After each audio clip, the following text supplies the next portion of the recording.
designate this area as a national monument just a few years ago. This is the second national monument in the state of Illinois, but the first in the city of Chicago. Come on. And so just to build up to where we are today, in just the last 10 to 15 years, we here in the Ninth Ward have built 5 senior facilities because we know we have one of the oldest communities in the nation. And so the first thing we did was hit the ground to start building senior housing for my seniors who were struggling. When you look far south on 138th, from 130th to 138th Street, you have the Allgale Gardens community. $435 million of investment to redo all of the public housing units in Allgale.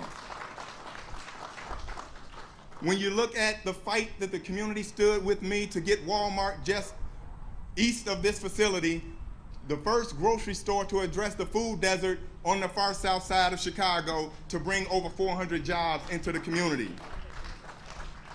And when you look at what Walmart did for us, Walmart paved the way for us to have a City Sports, a Ross, a Planet Fitness, and then it paved the way for Method, an environmentally green soap cleaning product here in our community.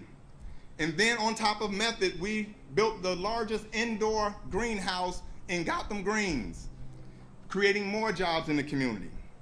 And then just last year, we opened up another Gotham Greens because they bust out at the seams and they needed more product and they needed more area in the community. And so they doubled down and built another Gotham Greens. So now we have the first and the second largest greenhouse in the United States of America. That has also paved the way for Whole Foods. We all know we stole Whole Foods from Indiana. How many people can say we stole a company from Indiana? We did it here in the Ninth Ward. And then we built the Pullman Community Center, the largest indoor recreational facility in the state of Illinois. And we're extremely proud of that facility. We had the first food hall right across the street from the police station on the south side of Chicago. We're excited about that. And then just a few months ago, we announced the new Amazon coming to our community that will be opening to a theater near you real soon at the end of October. And then let me just say, because the cat is already out the bag, we built a 400,000 square foot spec building without having a tenant. But we have a new tenant that's going to be a new partner here in the Ninth Ward by the name of F.C. Johnson, one of the largest corporations in the country, coming to our community. And so we topped that off with the artist housing that we just built, 38 new units of artist housing just up the street. So I just wanted to give you all a quick snapshot of the progress that we have made here in this community. We know that we've created jobs. We brought private and public partnerships into the area. That is exactly why the crime is down over 44% here in the 5th District in the 9th Ward. So if we put people to work, then crime goes down. And so we're really excited about that. So that's just a quick snapshot on what we've been doing here in the 9th Ward. But today's grand gem is to break ground on our national monument so we can get this place landscaped and we can get this building open so we can start attracting hundreds of thousands of visitors to our community every single year. And so thank you all so much for all your hard work and dedication. So just a quick housekeeping. My pastor is here supporting us, Pastor Reverend James T. Meeks. Let's give him a round of applause. And we also have my Senator L.G. Sims in the house. State Representative Marcus Evans is also in the house. And my other State Representative Nick Smith. Let's give it a round of applause. All right, so we're gonna go ahead and get started, but I just wanted to welcome you all to the 9th Ward where great things are happening. And we're gonna turn our podium over to Terry Gage, who's our new superintendent of the National Pullman Monument. Thank you. Thank you, Alderman Beal, for that lovely welcome. I want to thank all of you for being here and wearing your face coverings and maintaining this safe distance so that we can be here together in person to celebrate this very important groundbreaking event at Pullman. So the last, actually I wanted to say that this is you couldn't find a more fitting day to have this event at Pullman either. We're here on Labor Day when we remember the Pullman workers who fought, struggled, and made sacrifices during the Great Strike of 1894. So we want to remember them today and how they paved the way for the rest of the labor rights movement here in America. So the last special event that we had here at Pullman was back in February. It was right before the COVID-19 virus reared its ugly head. And I had just been selected as the superintendent of Pullman. I made my first trip down here for the 5th anniversary event. We celebrated the 5th anniversary of President Obama being here to create Pullman National Monument. And while I was here, the National Park Service team gave me a tour of the clock tower building that is standing behind us. And they walked me through, and they had their floor plans, and they were trying to explain to me and help me understand what this building was going to look like when the renovation was complete. And you know, it's going to be this beautiful building with a world-class visitor center and state-of-the-art exhibits. And frankly, it was a little bit hard to envision in there at the time because there were actually trees and shrubs growing inside the building. But I decided that I was going to have to just put my trust in them, and it turns out there was absolutely no reason to worry, because at the same time the National Park Service awarded the construction contract to GMA Construction Group, a Chicago-based group of very high acclaim, and they have done just a marvelous job. I have been with the National Park Service for 34 years, and I should probably knock on wood when I say this, but in my 34 years with the National Park Service, I have never seen a federal construction job that has gone as smoothly as this job has gone. There's been no accidents, no major cost overruns. We're on schedule, so that speaks volumes to Cornelius Griggs and his team at GMA. And so I just want to give a shout out to them. It's been really exciting to be here the last few months and watch their progress here as they breathe new life into this clock tower behind us. And one of the most recent changes that is visible to us all are the changes of the clock faces up at the top of the tower. You can't see them from here, but if you step out, you'll notice that there are nice, bright, shiny faces on the clock now. And it signifies to me and to South Chicago that the times they are a-changin'. And now that IDNR has started their site development work here on site, it's getting very, very real. I can really envision what this place is going to look like and the beautiful park that it's going to be. And I just want to make sure everybody understands the National Park Service, Pullman National Monument, is this clock tower building. But the state of Illinois has, and the Pullman State Historic Site, they own all of the land, the 12 acres of land surrounding us, and the beautiful Hotel Florence across the street. And so we're going to be working in close partnership with them to serve the visitors and tell the story of Pullman. And next year together, we will look forward to opening the doors and welcoming visitors into this beautiful building to tell that Pullman story. And the grand opening event will mark the beginning of a new chapter in the Pullman story. And this new chapter would not be possible with all of the supporting players and partners that have helped us to get to this point. And so I want to take just a minute to recognize the people who have been so important to getting us to today. First, the historic Pullman Foundation, who has been around for over 50 years and has fought for the protection and preservation of the Pullman neighborhood. The National A. Philip Randolph Pullman Porter Museum, who tells the story of the Pullman Porters in the context that it should be told. The National Park Foundation, who has raised so much money for this project and made it possible. The National Parks and Conservation Association, who have been such a powerful and advocate and leader for this project. Colleen Callahan and her team at IDNR and the Pullman State Historic Site, they are our sister park and our BFFs going forward. And lastly, but certainly not least, I want to give a shout out to Chicago Neighborhood Initiatives. David Doig and his team over there at CNI, they are the real deal. They are the people who get things done, and that's where the rubber hits the road over there. So we're very thankful to CNI and all our partners. You know, in the past, I've heard it said that Pullman is held up as a model for urban planning and design, but I think in the future, Pullman is going to be held up as a model for public and private partnerships, especially in successfully managing national parks. So here's to the new chapter at Pullman. Thank you.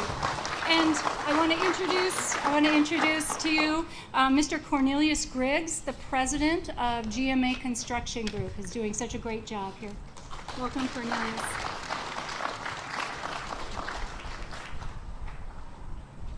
Good morning.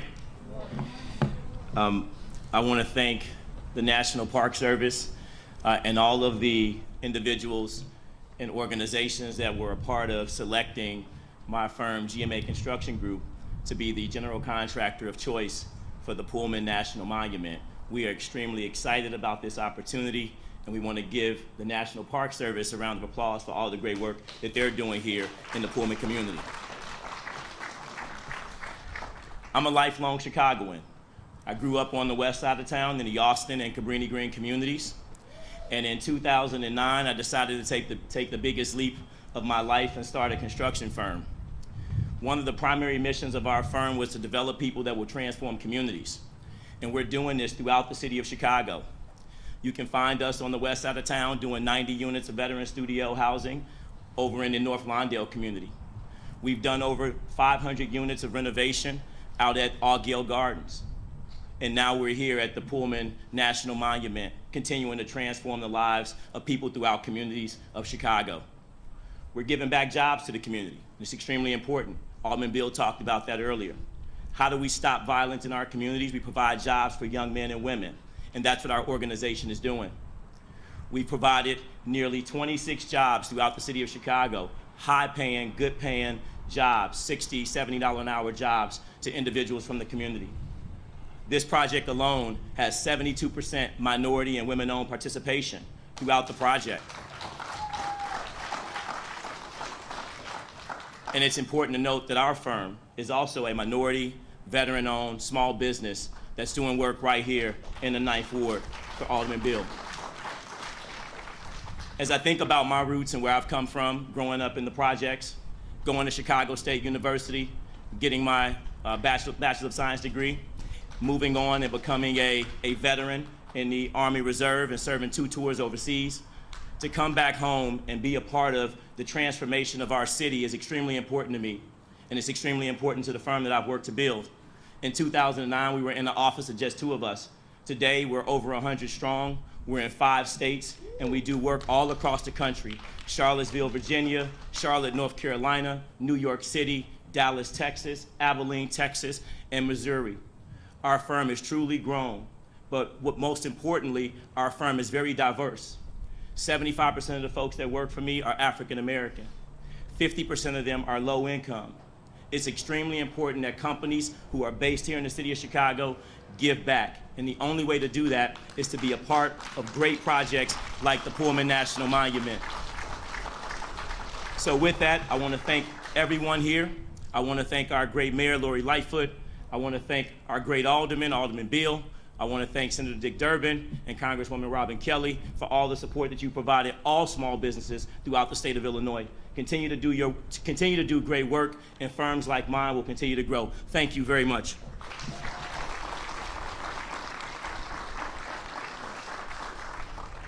Thank you, Cornelius.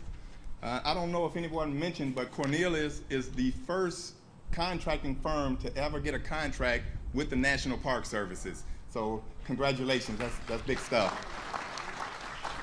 All righty, next, moving right along, we have President from Chicago Federation of Labor. Let's give it up for Bob Ritter.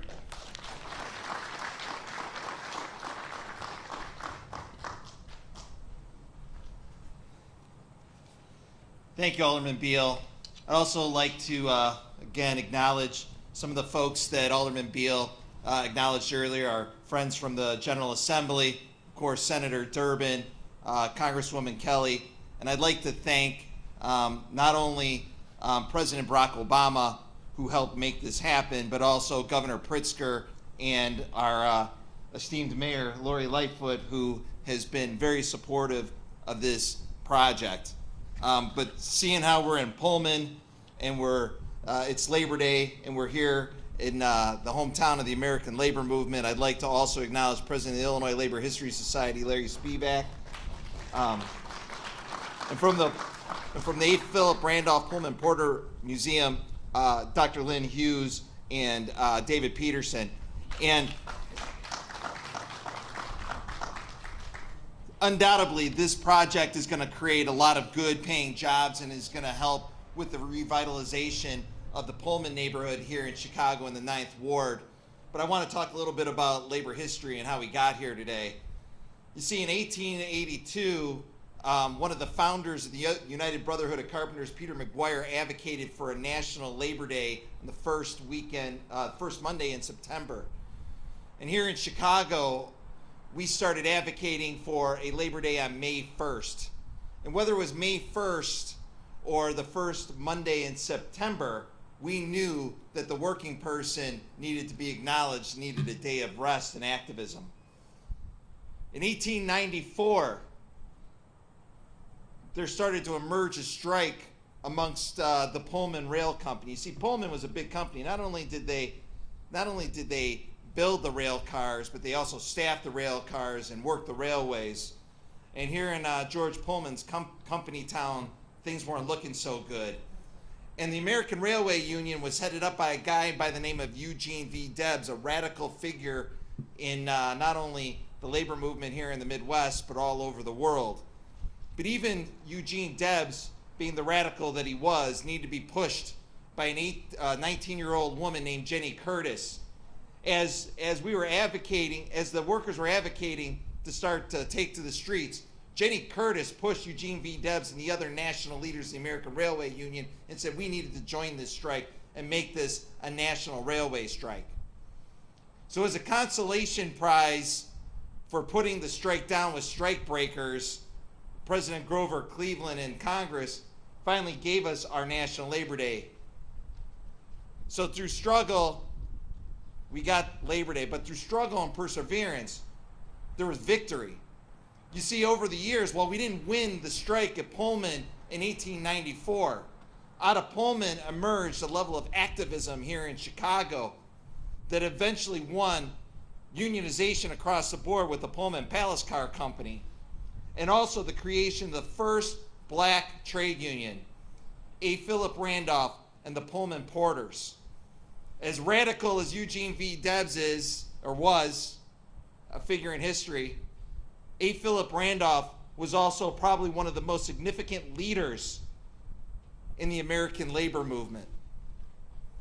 So here today at Pullman, we not only remember the buildings and the structures, but also the blood in the ground here at the Pullman National Monument, and people like A. Philip Randolph and 19-year-old Jenny Curtis, the people of this community, the people whose activism not only gives us Labor Day, but helps us remember that we must fight for our standard of living every day. Thank you.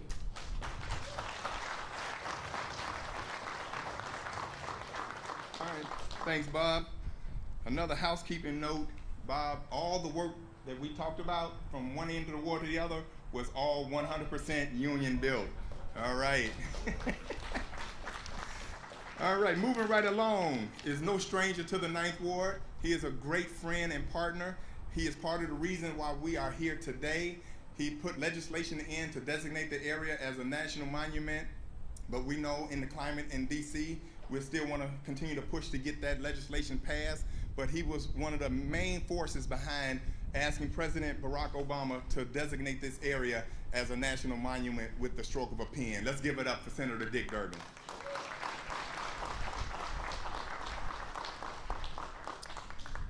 Thanks, Alderman. Mayor Lightfoot, thanks for being here today. Colleen Callahan, thanks for being here in the role of the state.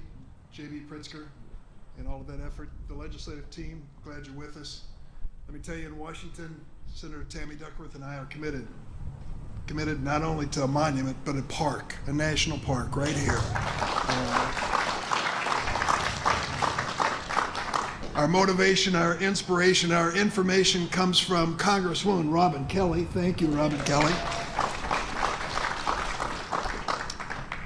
And the sons of Pullman porters and the sons of engineers ride their fathers' magic carpets made of steam, and mothers with their babes asleep, rocking to the rail beat, and the rhythm of the rails is all they dream.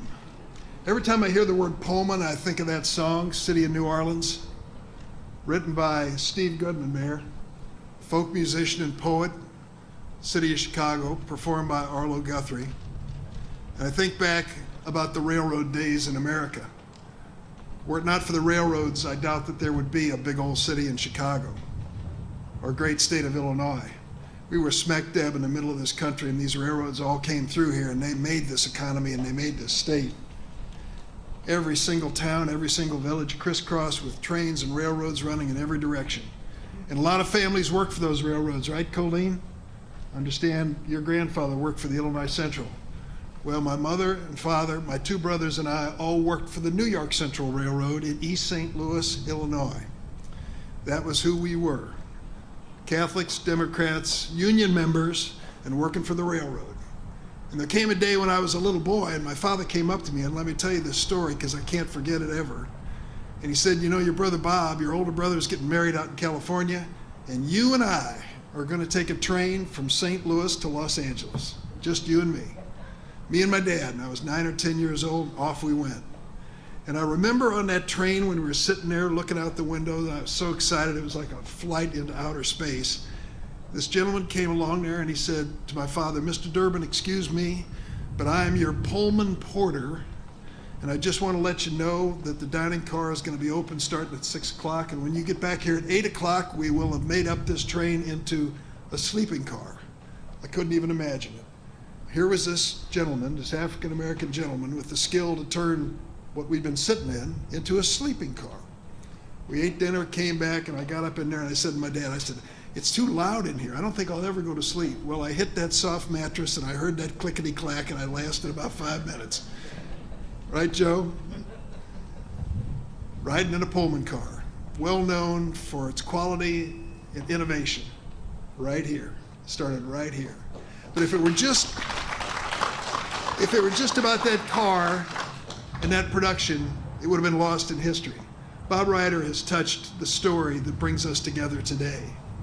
It was on May 11th, 1894, that 4,000 workers here who drew wages from Pullman, lived in Pullman's housing, bought their food at Pullman's store, had their wages cut, their jobs slashed.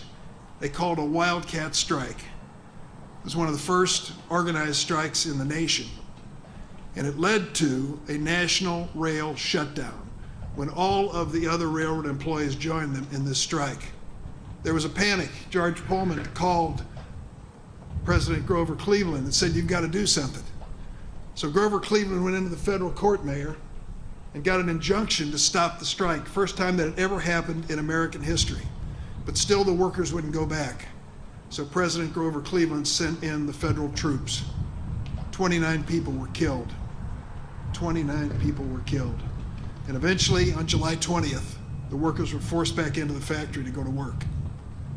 That was the beginning, as Bob told you, of President Grover Cleveland trying to win back the workers of America by creating this national holiday, national day off called Labor Day. And that's why we're here today at Pullman on Labor Day.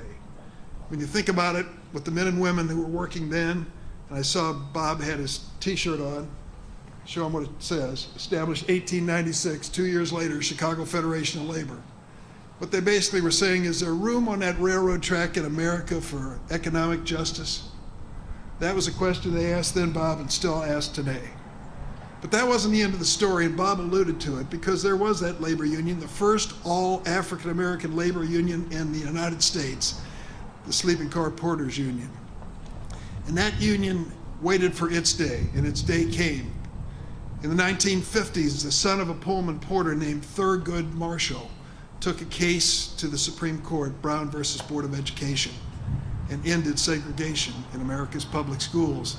And it was just a few years later that a woman in Montgomery, Alabama named Rosa Parks said, "I'm not going to sit on that back seat for the segregated black seats. I'm sitting in the front of the bus." And for that, she was arrested and put in jail. And there was a man named E.D. Nixon. E.D. Nixon stepped up and said, "I'll post the bail for Rosa Parks, and we're going to start the Montgomery bus boycott." E.D. Nixon gathered the preachers, went over and met with Dr. Martin Luther King and said, "We need you to support us. We're going to start this bus boycott." And you know he did. And that was the beginning of the civil rights movement, starting with sleeping car porters. And their motivation and inspiration led to that question that was raised. A question across America: is that railroad track in the United States big enough for racial justice, economic justice, and racial justice? Those were the questions then. They're the same questions today. We're asking the same questions today. And we have to ask ourselves whether or not the sacrifice that has been made by so many generations before us, which bring us to this place in time, is still worth the effort. We know that it is. And if there's ever a moment in history, and if there's ever a place to do it, it's right here today on Labor Day 2020, that we know that that railroad track is big enough in America for economic justice and rail justice. Thank you.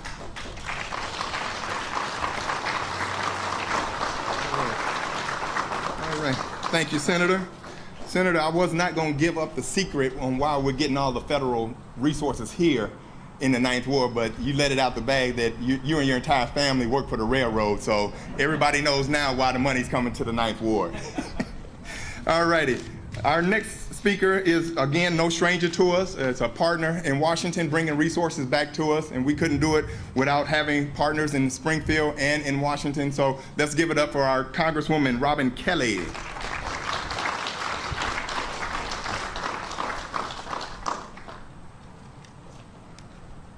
Thank you, Alderman Beal, Senator, Mayor, and my colleagues in Springfield, and all the honored guests here. You all know by now the remarkable story of Pullman, a uniquely hardworking, problem-solving, innovative, inspirational, transformational treasure of Americana. As you've heard, more than a century and a quarter ago, Pullman workers refused to waver in the struggle for civil rights. They stood strong in the face of deadly riots and ultimately forced Congress and the President to recognize the monumental contributions that working men and women were making every day. Today, their struggle for basic fairness, their fight for a fair day's wage, for a fair day's work, still continues in America. Pay disparity is still a reality in 2020. Voting rights have come under new attack, and the wealth held by the poorest half of Americans are being depleted by recession after crisis. But like the Pullman brothers and sisters who came before us, we will not fall, we will not falter, and we will not waver. A few decades back, when many felt Pullman had outlived its usefulness, they proposed bulldozing the town. But like the Pullman leaders, local residents united and saved their community. And there are so many fantastic residents in the Pullman community. More recently, an accidental fire nearly destroyed much of the iconic Clock Tower building. Again, the community united to rebuild the tower. Finally, a few years ago, as you've all heard by now, Pullman got the recognition that it long deserved. President Obama proclaimed Pullman to be a national monument, the same status given to the Statue of Liberty. Like Lady Liberty, who welcomes waves and waves of new Americans, Pullman stands as another testament to the same American dream. In Congress, I, along with my partner, Senator Durbin, have legislation to make this location into a national park, an even higher distinction that will also increase access to federal resources. But we're depending on all of you so we can see some changes in January so we can make sure that legislation goes through. Today, as with every Labor Day holiday, we gather to recognize Pullman, the confluence of so many uniquely American stories from presidents to Pullman laborers. Throughout its long and glorious history, there's been a common thread to life in Pullman: unity in the face of all odds. This community's commitment, perseverance, innovation, humanity, and overriding sense of place dating back 5 to 6 generations forever shaped America. The story of that unity, that passion, and that progress will forever be told in the new Visitor Center, which opens next year. So congratulations, Pullman, and to all the residents that have made this happen. This is your holiday. Thank you so much.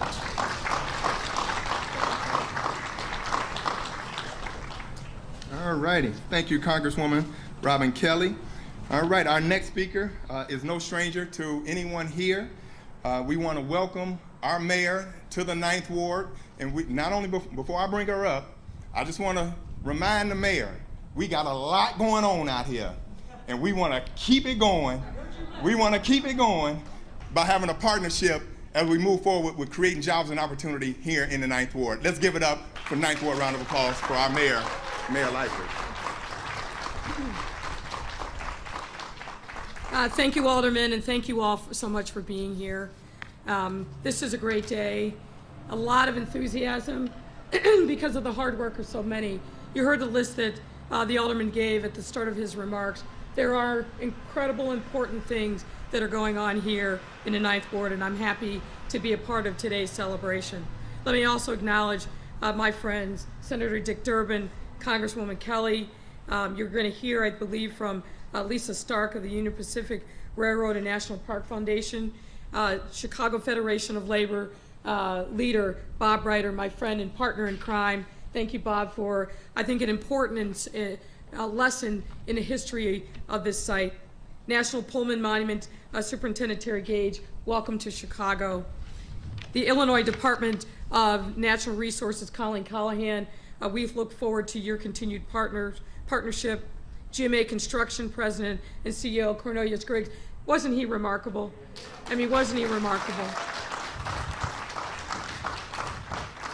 I also want to acknowledge our friends in the state legislature who you've heard about already today, but bears repeating: Representative Marcus Evans, Representative Nick Smith, Senator L.G. Sims. I got to give a shout out to my birthday buddy, Reverend Meeks, who heals hearts and minds all over the city, but particularly in this community. Let me also acknowledge the generosity of the Richard Driehaus Foundation, the Chicago Community Trust, and the Alphawood Foundation. We are grateful for these foundations for helping set the vision for the preservation of this historic site. I also have to acknowledge my friend Z. Scott, the president of Chicago State. Great things are happening in Chicago State. David Doig of CNI, and I'd be remiss if I didn't also acknowledge my wife, the First Lady of the city, Amy Eshelman, who's also with us today. Today, we're not just breaking ground on a historic site. We're also laying the foundation for preserving our country's storied history of labor and civil rights activism, where Chicago played a central role. 140 years ago, the Pullman neighborhood became our nation's first industrial plan community, helping put Chicago and Illinois on the map in an industrial age, and made us a powerhouse. On its surface, Pullman seemed perfect, with homes and public spaces so scenic that the community was named the ideal city of the world. But for the Pullman Car Company workers that lived there, things were far from perfect. After an economic recession, the company cut their wages and their jobs, but didn't reduce the rent that those workers had to pay on those company homes that they needed to keep food on the table. So as you heard, from May 11th to July 20th, 1894, those same workers staged a historic strike that would reignite the labor and civil rights movements across the country by rallying people against exploitation, discrimination, mistreatment, both in and outside of the workplace. And we know that as a consolation prize, as Senator Durbin said, led to Grover Cleveland announcing that the first Monday in September would become a federal holiday called Labor Day. Given that rich history, we owe it to the Pullman community and our entire country to preserve this history and uplift this neighborhood to its rightful place in our city's cultural and economic life. And when we talk about the struggles of the Pullman workers, of course, we also have to reflect on the life and legacy of A. Philip Randolph, who organized the Pullman Porters into the Brotherhood of Sleeping Car Porters. This union earned collective bargaining rights for African American porters and maids the first time ever in this country's history. And now, over 120 years after the Pullman strike, we're doing just that with the renovation of this Pullman National Historic Site, and we support the efforts of our senators and our congresswomen to make this a national park, not just a national memorial. And we selected Pullman as one of our important Invest Southwest corridors because of the work that was already being done by so many important stakeholders to recognize and drive investment here and rejuvenate the fortunes of this community. Where this site is fully opening will create, when this site is fully open, it will create no less than 1,500 jobs and attracting hundreds of thousands of visitors from both far and near. That is what the vision is for this site, and we fully support it and will do our part to make that a reality. Rejuvenating the local economy and giving residents the resources they need to escape the cycles of poverty that have left too many of them vulnerable to crises like the one that we're grappling with right now. This renovation comes at a time where we're facing some of the very same challenges as society did 126 years ago. A historic economic crisis, outrageous levels of income and inequality, transition to a new economic age, and attempts by the federal government to stifle legitimate, righteous protests against systems of injustice, and answering to the demands of our working communities, one of which we just renewed the fight for. I want to remind people that in August, we launched the Your Home is Someone's Workplace campaign to support over 56,000 care workers who are a majority women and people of color and are members of our immigrant community. Care workers have been fighting for the same dignity, respect, and safe, sustainable conditions other workers take for granted and that we all deserve. This campaign is personal to me because my mother was also a care worker and never received the kind of benefits and wages that she deserved, taking care of others' households and others' elders and loved ones. This campaign will ensure that these workers have access to a fair living wage, paid time off, clear and written expectation, and safe workplaces. For more information and resources, please look to chi.gov/care. The path forward to ending poverty and creating a more equitable Chicago has always started with listening and addressing the needs of our workers, who are the backbone of our city. Whether it's rail workers of the Pullman community over a century ago or workers across our city today. Making sure that we do everything we can to support workers in their aspirations for fair wages, good and safe working conditions is vital to the future of our city. I am proud of the work that we have done already in my administration for workers in partnership with many, including our friends at the Chicago Federation of Labor. When I think about Labor Day, first and foremost, I think about my dad, one of the hardest working people I have ever met. Labor Day was one of the few days that he actually didn't work and got to relax and spend time with our family.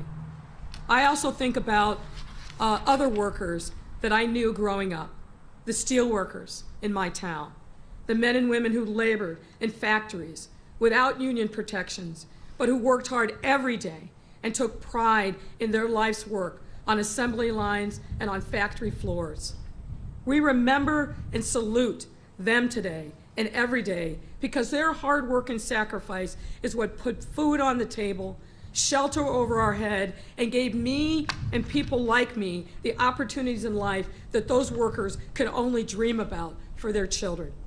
These workers built our cities, they built our towns, and continue to build America. To all of them, past and present, we salute them and we wish them happy Labor Day. You flip my paper. As the Alderman said, there's much work to do, not only here in the 9th Ward, but all over our city, and I look forward to being a part of that work, shoulder to shoulder with working men and women who deserve to have a decent life for them and for their children.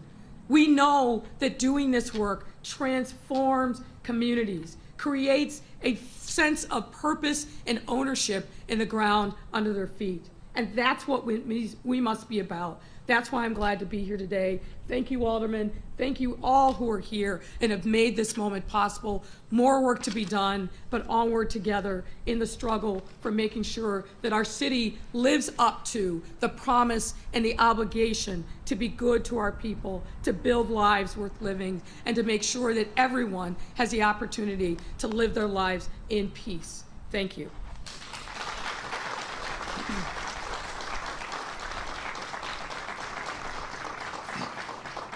Thank you, Mayor.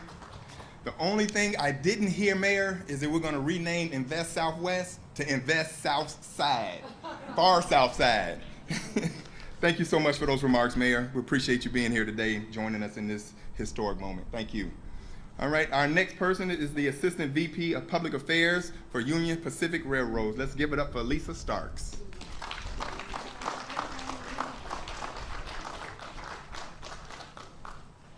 Good morning.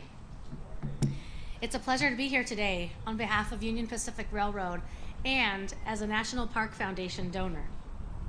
When you think about railroad in our history, Union Pacific's history with the national parks started with preserving the iconic western parks, the great parks of our nation, including Zion, Yellowstone, Grand Canyon, and Death Valley. And what you may not realize is that the railroad, way back when those parks opened up to the public, provided access to those pristine landscapes that were otherwise virtually impossible to visit. Our rail network allowed travelers to experience the wonderment of the new national parks, working hand in hand with the Park Service to develop the infrastructure that park visitors still treasure. In fact, Union Pacific helped build many of the iconic lodges that you may see today when you visit a national park. Today, Union Pacific remains enthusiastic about sharing the wonders of our nation with the next generation of park goers through our partnership with the National Park Foundation. We're extremely proud to support the Pullman National Monument. We think this is an absolute fitting tribute to George Pullman and all that he contributed to not only railroad history, but to planned development, as well as the labor movement. For 150 years, Mr. Pullman's accomplishments have touched the lives of so many employees, not only at Union Pacific Railroad, but throughout the railroad industry. Mr. Pullman is a part of our history at Union Pacific Railroad, and it's something that we're extremely proud of and we recognize today. We're very honored to partner with the City of Chicago. Mayor, thank you for being here today, with the state of Illinois, with all of the federal partners and leaders who have had a hand in bringing Pullman to life, and of course, the state and community leaders that have made this a priority.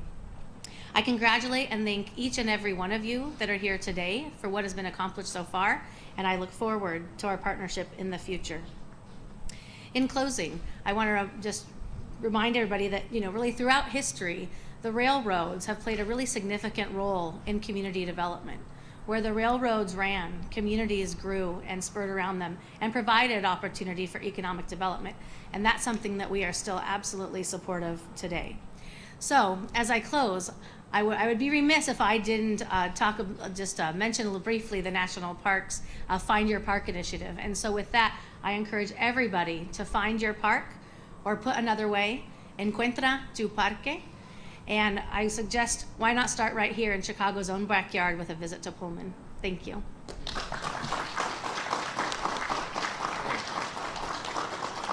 All right. Our next guest here in the 9th Ward is no stranger. She has been with us every step of the way. And as much as I would love to give our state reps and state senators and even our governor credit for the appropriation of $21 million coming to our community, we all get credit for different things, but we know there's people behind the scenes making things happen. And let me just say, we have a true soldier and a partner here in the 9th Ward with us today who works for the governor. Let's give it up for the Director of Illinois Department of Natural Resources, Colleen Callahan.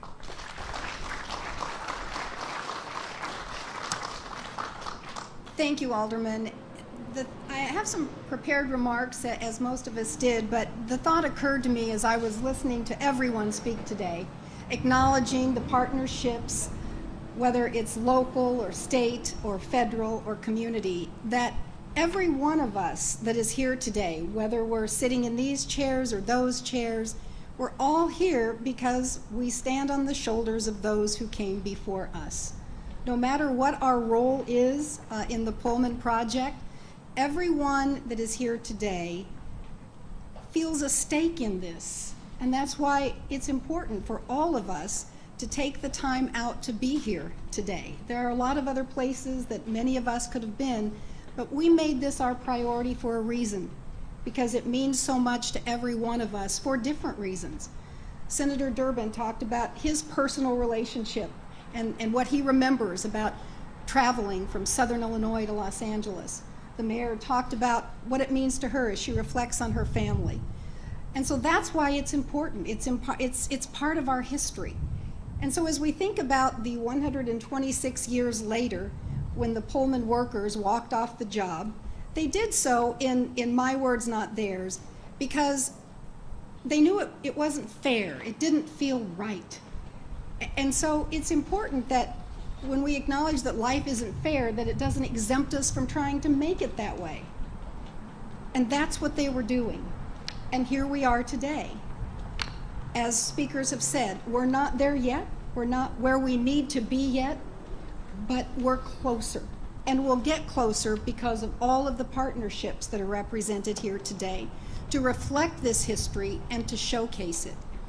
And so to not repeat what so many have said, I will also share a quick reference to why this is important to the state of Illinois and to me personally as the director of the Department of Natural Resources. I too feel that this is the right place for me to be today. And I wouldn't have thought that several years ago, but this is my second consecutive Labor Day at Pullman. And I think I want to be here next year and the year after that, because it feels like that's where I should be. The reason being that my grandpa Callahan was the president of the Illinois Farmers Union. Now, when you think of unions, you probably don't think of farmers, but I grew up on a farm and my grandpa was the president of the Farmers Union, and he felt that there was a need for that. And my other grandpa, my grandpa Thompson, fixed hot boxes on the Illinois Central Railroad in Springfield. And I remember him coming home dirty and greasy, and it was hard work. But he literally kept the trains running on time. That was his job. And as I was thinking about what to say today to represent the state, I found this because I keep it right next to some of the work that I do from home now. And it was this fan that says, "Look for this label when you shop for women's and children's apparel, the International Ladies Garment Workers Union, the symbol of decency, fair labor standards, and the American way of life. Let your conscience be your guide." Those words ring true today. And why it's important for me to be here today is because I know now that I didn't know then what my grandpa Thompson did. He knew that when those Pullman workers went on strike, they were doing it for the future of what his industry was doing. And I know that now, but I didn't know it then, because he would always point out to me on those bib overalls that he wore that union label. And he would say, it's important to wear union clothes, because he was a union man. And it all started right here.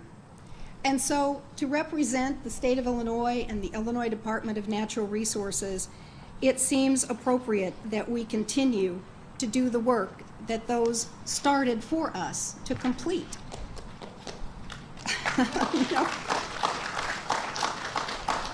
So when we think about the partnerships, and we think about state, federal, and local, community certainly, it is those partnerships that have brought us to this point where we are ready now finally for this groundbreaking ceremony. From the Hotel Florence, which is across the street, and to the entire 12 acres, this is the beginning of the state of Illinois being able to showcase not only the significance for what we do as it relates to labor and civil rights and what it meant to the history of our nation, but the role the state of Illinois played in that significant event and what it means to us today. So for John Rogner, who is our assistant director who is here, Ryan Pren, who is our director of parks and our historic sites, to Levi, who's the site superintendent, and to Martin, who's over at the Florence Hotel as the site specialist. This is an important and significant day for the state of Illinois and for all of us as we commemorate Labor Day. That's why we're here. It started here. And I would thank all of you for taking time to be here and say that we look forward to all convening again after this groundbreaking to see you here soon for the ribbon cutting. Thank you again.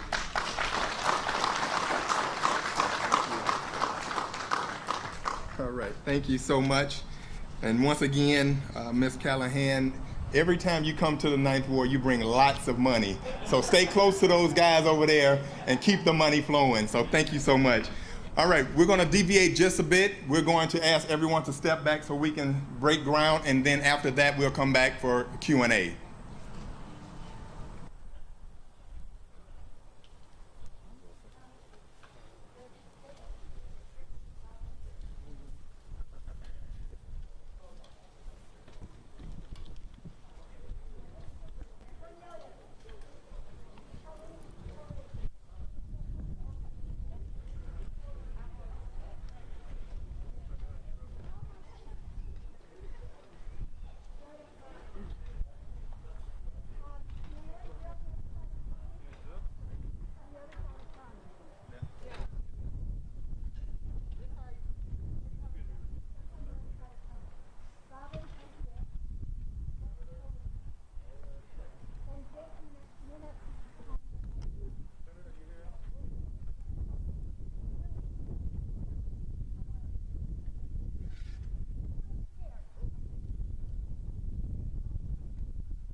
On the count of 3. 1, 2, 3. Do it. One more. This time we'll go the other way. 3, 2, 1. 3, 2, 1, go.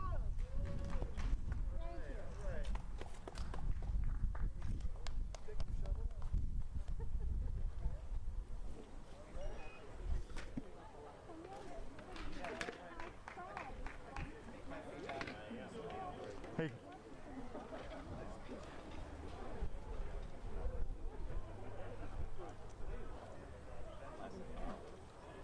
Tony, get everybody back. Okay. Thank you.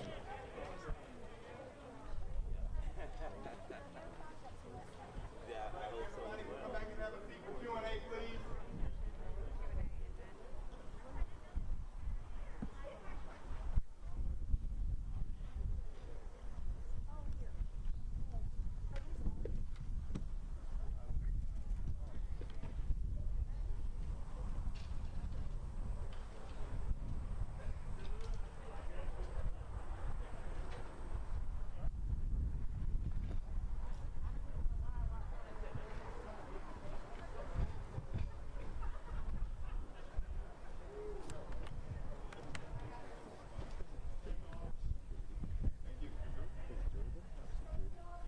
Once again, everyone can have a seat back for Q&A.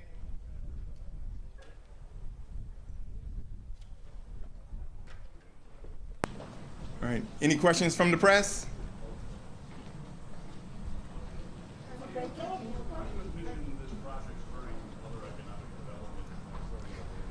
Well, let me just say, working with my master developer, C&I,